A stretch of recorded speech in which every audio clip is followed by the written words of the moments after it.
Akkam jirtu kabajamoota fi jaalatamtoota hordoftoota biiftuu Oroo bakkuma jirtanitti nageenyi keenya kan kabajaatiif kan jaalalaa isin haa ga'u isiniin jenne taansuudhaan oduu sa'a kana qabannee dhiyaannee jirra hanganuma sagantaa kanaatti nu wajji turuudhaan itti bohaaraan affeerraa kenna kun biiftuu Oroodha keessan jajjabeeffadhaa laayik sheer godhuu hin dagatina kallattimaan garmatta duree oduu amma qabadhetti yeroo dabru oduun jalqaba.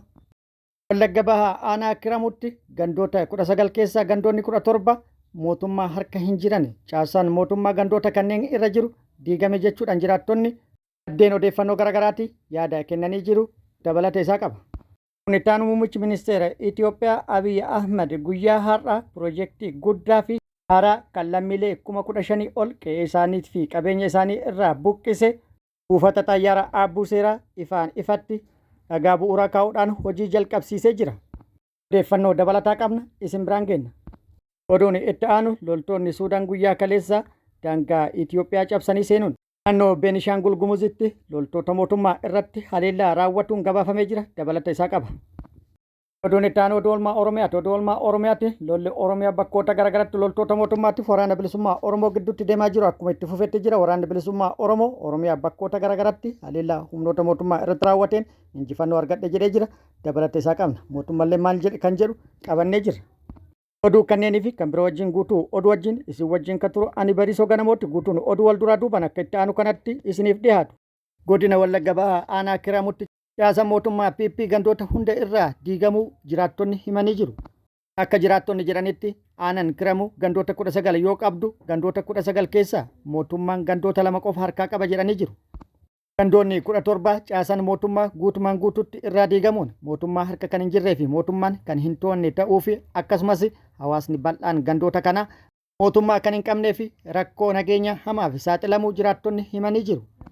Gandoota lamaan ala gandoonni jiran gandoonni 17 jechuudha.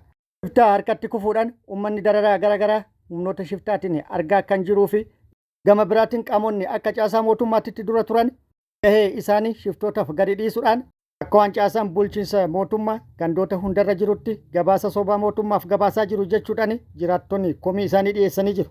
Oduun itti aanu ministeerri muummee Abiy Ahmed piroojeektii buufata xayyaaraa Aabbuu Seeraa lammiilee 15,000 qe'ee fi qabeenya isaanii irraa buqqise guyyaa har'aa ifatti dhagaa bu'uuraa kaa'uudhaan hojii isaa jalqabsiisee jira. Qeeqaa fi mormiin guddaan buqqaatotaa fi hawaasa bal'aan irratti ka'aa kan ture piroojeektiin buufata xayyaaraa Aabbuu Seeraa haaraan har'a dhagaa bu'uuraa kaa'uudhaan hojiin isaa eegaluu beeksifamee jira. Piroojeektiin qonnaan bultoota gandoota 6 kumaatamaan lakkaa'aman buqqise kun ifatti hojiin ijaarsa isaa kan eegale yoo ta'u muummichi ministeera Itoophiyaa Abiy Ahmedii fi aangaa'onni mootummaa ol aanoon sirna jalqabbii ijaarsa piroojeektii kana irratti argamuudhaan akka jalqabamu taasisanii jiru. Piroojeektii kana irratti buqqaatotaa fi akkasumas hawaasa bal'aadhaan qeeqaa fi mormiin guddaan yeroo dheeraaf irratti dhiyaataa turullee qonnaan bultoonni lafa isaanii irraa buqqaane gaafii mootummaaf dhiyeessaa turanillee gaafilee hedduu gaafataa turaniif deebii kan hin argatin ta'uu qonnaan bultoonni lafa isaanii irraa buqqaane himanii jiru. Qonnaan bultoonni qe'ee fi qabeenya isaanii irraa dirqamaan kan buqqaan ta'uu maddeen odeeffannoo garagaraatti yaada kennaniin ibsanii jiru. Jiraattonni tokko tokko yaada kennanii maqaa misoomatiin maastar pilaaniin yookaan karoorri maastar pilaanii nurratti hojjete karoora maastar pilaanitiin lafa keenyarraa kaane jedhanii jiru. Jireenya keenya kan of duraatiifis wabiin nu qabnu tokkollee hin jiru. Akka kun hin taane immoo hedduu iyyaa turre garuu sagaleen keenya hin dhaga'amne kan jedhan yoo ta'u qaamoleen garagaraa immoo mootummaan qonnaan bultoota sababa piroojeektii kanaatiin yookaan misooma piroojeektii kanaatiin qe'ee fi qabeenya isaanii irraa buqqa'an kana akka bittinnaa'uun akkuma uummata Oromoo kanaan dura sababa magaalaa Finfinneetiin qe'ee fi qabeenya isaanii irraa buqqa'anii har'a bakkeen isaan gaan hin beekamnee fi eenyummaa fi aadaa isaanii dhaban akka hin taane jireenyi isaanii ka of dura akka hin banne eenyummaa fi aadaa akkasumas bittinnaa'uun eenyummaa isaanii wallaalanii badii irratti akka hin hafne mootummaan haala mijeessuu qaba jechuudhaan yaada kennanii jiru. Qaamota yaada kennan keessaa tokko ABO ta'u ABO'n ibsa kaleessa qonnaan bultoota maqaa misooma piroojeektii haaraa kanaan qe'ee isaaniitii fi qabeenya isaanii irraa buqqa'anii wal qabsiisuudhaan baaseen mootummaan lammiilee kanneen qe'ee isaanii irraa buqqisee qabeenya isaanii irraa buqqisee badii irratti gatuu osoo hin taane piroojeektii haaraa kana keessaa gahee qabaatuu qaban jedhee jira. Qe'ee isaanii irraa buqqa'anii misooma kana keessattis hirmaannaa qabaachuun piroojeektii kana keessatti abbummaadhaan hirmaatuun gahee qabaatuun itti fayyadamoo ta'uu qaban jedhee jira. KFO'n ibsa baaseen lammiileen 15,000 ta'an qabeenya fi qe'ee isaanii irraa buqqaan mirgi isaanii kabajamuu qaba. Mootummaan lammiilee kanaaf xiyyeeffannaa kennuu qaba jedhee jira. Oduun itti aanu mootummaan Bilxiginnaatii fi qondaaltonni ol'aanoon mootummaa Bilxiginnaa bara 2019 akka lakkoofsa Itoophiyaatti ayyaana qillee galaana diimaa yookaan asab irratti ayyaanessina jedhanii jiru. Jechi kun immoo qaamolee garaagaraa biraa qeeqa guddaa kaasee jira. Mootummaan Bilxiginnaa yoo xiqqaate waggootan 3 fi 4 darban kana mata duree hulaa galaanaa argatu jedhu kana ajandaa wacaa guddaa taasisuun ololli bal'aan gaggeeffamaa ture. Waggaa 2 dura gaafa ayyaanni irreechaa ayyaaneffatamaa ture bara itti aanu ayyaana irreechaa asab irratti irreeffanna jechuudhaan uummataaf waadaa seenanii ture. Hin irreeffanne waadaa jedhanis hin guunne. Kana boodas ajandaa hulaa galaanaa jedhu kana akkaan ol kaasuudhaan tolaanis lolaanis hulaan galaanaa ni finna jechuudhaan duulli ololaa bal'aan gaggeeffamaa ture. Lolaan fiduuf qophiin waraanaa guddaan taasifamaa ture. Ajajnis ajajoota waraanatiif darbee qophiin xumuramuun uummataaf himamaa ture. Wanti jedhan osoo hin raawwatamin har'a geennee jirra. Kana hunda raawwatanii osoo hin milkaa'in hafuu kanatti waan qaanfatan waan fakkaatuun ammas bifa haaraan ajandama dulloome kana lafaa kaasuudhaan bara dhufu ayyaana qillee kan ayyaanessan galaana diimaa yookaan asab irratti akka ta'e uummataaf waadaa seenanii jiru. Kunis bifa haaraan wanti guddaan akka irratti gaggeeffamu kallattii kaa'amedha. Kan jedhan qeeqxonni qeeqa kanarrattis qeeqa biraa dabaluudhaan ajandaa hulaa galaanaa jedhu kanaan wal qabatee waa hedduu jedhanii jiru. Tokkoffaa mootummaan Bilxiginnaa kun uummata guutuu biyyatti ija kamiin ilaalaa jira. Dhimma hulaa galaanaatiin wal qabatee uummanni yeroo hedduu abdate waan abdate kana osoo hin argatin hafuudhaan amma ajandaa waa'ee hulaa galaanaa kana nuffine jedhanii jiru jechuudhaan yaada kan kennan yookaan kan qeeqan jiran. Lammaffaa biyyi kan misoomus kan badhaadhus hojii fi sirnaa fi akkasumas karoora misoomatiin namaa fi galgala bara hedduu yookaan waggaa hedduu olola mata duree hulaa galaanaa kana hojii taasifatu ni miti jedhee jira xiinxalaan siyaasaa tokko. Hulaa galaanaa yoo fidanis balaxxaguu fi balaxxaguu dhabulleen ni mala. Kana jechuun biyyoonni hulaa galaanaa hin qabne meeqatuyyuu dinagdee isaanii guddifatuudhaan misoomee har'a duroomee jira. Gama faallaa kanaatiin immoo biyyoonni garbaa fi galaanaan marfamanii jiran meeqatu hiyyummaa keessa jira.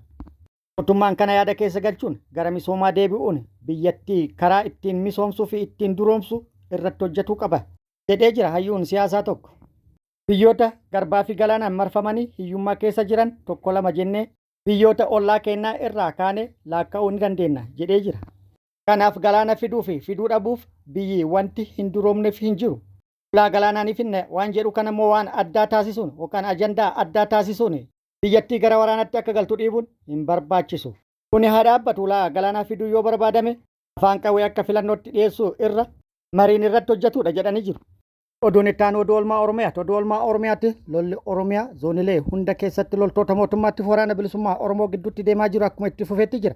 Waraanni bilisummaa Oromoo haleellaa zoonilee Oromiyaa garaagaraa keessatti loltoota mootummaa irratti raawwateen miidhaa guddaa kan qaamatiif kan lubbuu dhaqqabsiisu meeshaalee waraanaa hedduu irraa hiikkatuun mooraa waraana mootummaa hedduu hojiin ala taasisuun injifannoo argadhe jedhee jira. Haaluma kana waraanni bilisummaa Oromoo kibba baha Oromiyaa aanaalee garaagaraa keessatti haleellaa humnoota mootummaa irratti raawwateen humnoota mootummaa hedduu hojiin ala taasisuun injifannoo argadhe jedhee jira.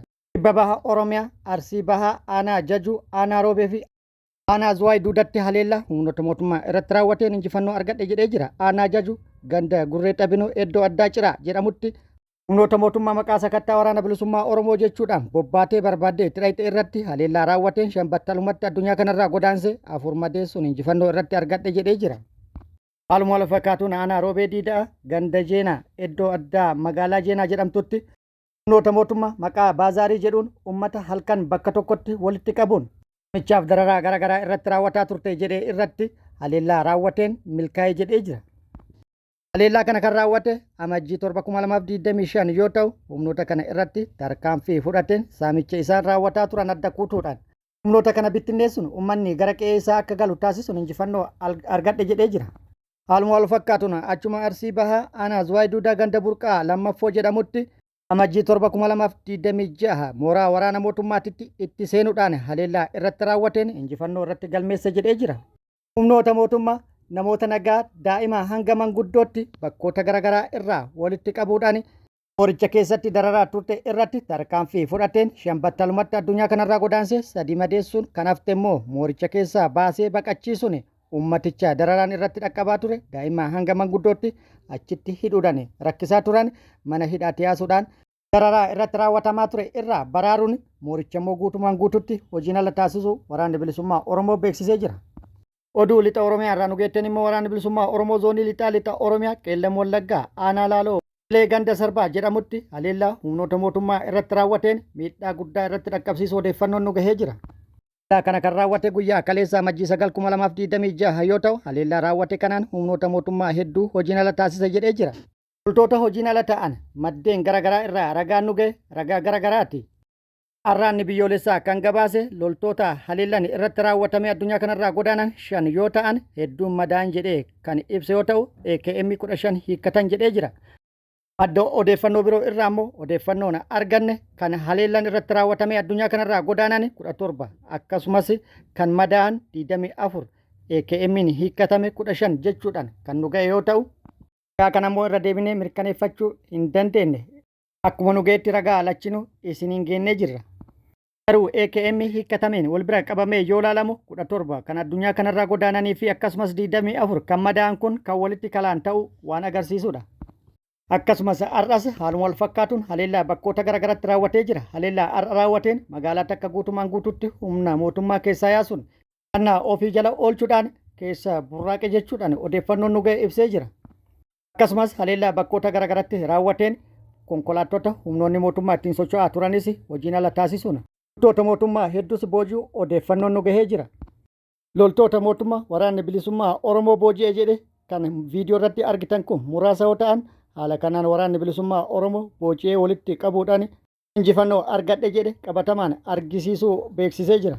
Mootummaanis gama isaatti guutuu Oromiyaa keessatti opereeshinii gaggeessaa jiru cimsee itti fufuu beeksisee jira. Opereeshinii gaggeessaa jiruunis miseensonni waraana bilisummaa Oromoo hedduun bakkoota garaagaraatti harka kennataa jiran jechuudhaan kan beeksise yoo ta'u waraanni bilisummaa Oromoo isa kanas dura dhaabbatee jira. Waraanni bilisummaa Oromoo akka jedhetti miseensa waraana bilisummaa Oromoo mootummatti harka kennate hin qabnu. Kan mootummattis harka kennate hin jiru. Mootummaan kama ofii bobbaase deebisee galchuudhaan waraana bilisummaa Oromootti fakkeessaa jira jechuudhaan miseensonni waraana bilisummaa Oromoo kaaba Shawaatti fi akkasumas lixa Shaggarii mootummatti harka kennatan kan humnoonni mootummaa jedhani dhugaa miti jechuudhaan haalee jira. Oduun itti aanu waraanni Suudaan daangaa Itoophiyaa cabsee seenuun haleellaa loltoota mootummaa Itoophiyaa irratti raawwatuun dhagahamee jira. Suudaan yeroo garaagaraatti Itoophiyaa keessa seenuun haleellaa raawwatu akka dandeettu ibsaa turte. Sababni isaas Itoophiyaan loltoota Hamdaan Dagaaloo yookaan immoo humna RSF jedhamuu fi dahoo kennitee jirti. Akkasumas mooraa leenjii kennuudhaan leenjii loltoota humna RSF kennuudhaan haleellaa akka Suudaan irratti raawwatan gargaarsa taasisaa jirti jechuudhaan komataa turte. Haaluma kanaan loltoonni Suudaan guyyaa kaleessa daangaa Itoophiyaa cabsanii seenuun naannoo Beenishaangul irraan humnoota mootummaa irratti haleellaa akka raawwatanii fi miidhaa akka dhaqqabsiisan akkasumas loltoota Hamdaan Dagaaloo yookaan immoo humna RSF Itoophiyaa keessa buufatanii turan irrattis haleellaa raawwatuun akka bittinneessite maddeen odeeffannoo garaagaraa gabaasanii jiru. Haleellaa humnoonni Suudaan daangaa Itoophiyaa cabsanii seenuun raawwatan kanaan wal qabatee gama Itoophiyaatti hanga ammaatti wanti jedhame hin jiru. Yeroo odeeffannoon nu ga'etti akkuma odeeffannoon nu ga'een kan isiniin geennu ta'a. Kabajamootaa fi jaalatamtoota hordoftoota biiftuu oduun ammaaf qabadde kan hanga ammaa kana guutuu oduu wajjin isin wajjin kan ture ani Bariisoo Ganamooti. Hanga yerootti aanutti deebinee wal agarrutti nageenyi rabbi isiniif haa baay'atu. Nagatti nu turaan immoo hawwii kennaa nagatti nu tura.